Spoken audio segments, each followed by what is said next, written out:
적의 적은 내 편이란 말이 있죠. 조효와 등은 석지성으로부터 쓸모를 다해 죽임을 당한 상황에 처한 오난경과 강필직을 찾아가 그들을 회유하려는 시도를 가졌는데요. 공개된 11화 예고편을 보아하니 일단 강필직을 향한 회유는 확실히 실패한 듯 보입니다. 사실 그간 석지성을 대하는 태도에 있어서도 오난경과 강필직은 큰 차이가 있었는데요.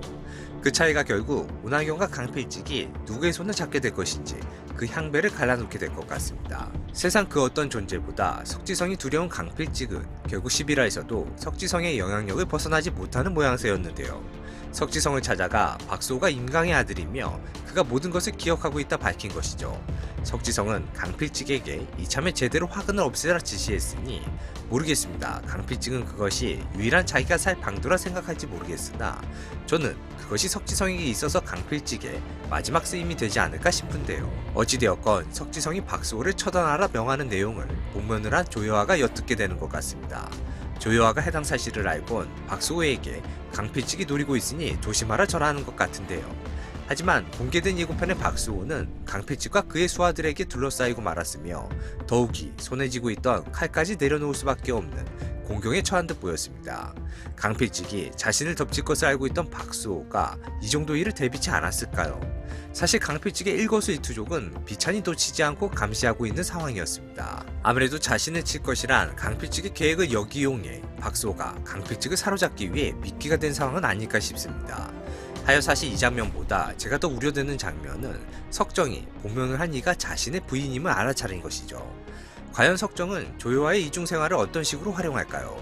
집으로 돌아온 석정은 석지성에게 자신을 죽은 사람으로 만든 아버지가 하신 일을 모두 덮겠다 말하곤 이제 더 이상 아버지 계획 때문에 누구도 상처받지 않길 바란다는 말을 남긴 바 있습니다. 그런 석정이라면 자신의 부인이 복면복장을 한 채 아버지의 대화를 훔쳐듣는 모습을 보며 분명 어떠한 사정이 있는 것임을 알곤 자신의 아버지의 옳지 못한 계획을 막아서는 결정을 하지 않을까 싶은데요.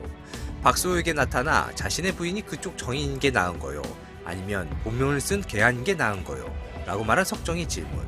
아무래도 이 장면 이후 조여아 등 일행에게 있어서 석정이란 든든한 우군이 함께하게 되는 전개가 있는 것은 아닐까 기대해봅니다. 마지막으로 왕 이소가 석지성의 일가족을 초청해 다과연을 여는 장면이 확인되었습니다.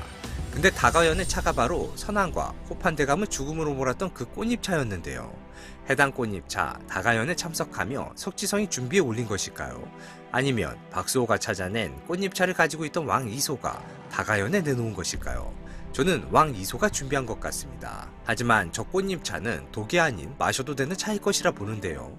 석지성에게 꽃잎차를 대접하는 다과연을 연 목적은 왕 이소가 자신이 아버지의 죽음의 진실을 모두 알고 있으며 석지성 너와 이제는 죽기를 각오한 한판 승부를 벌이겠다는 선전포고의 그 목적이 있을 것 같은데요. 조용까지 2회차를 남겨둔 상황에서 왕 이소를 중심으로 한 어벤져스 대 석지성과의 한판 승부.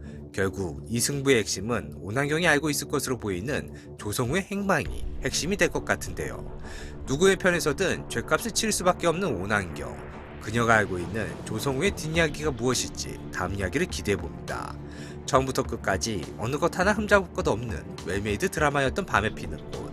그 마지막까지 탄탄한 전개로 유종의 미를 거두어주길 바라며 오늘의 영상 마칩니다. 시청해주셔서 감사합니다.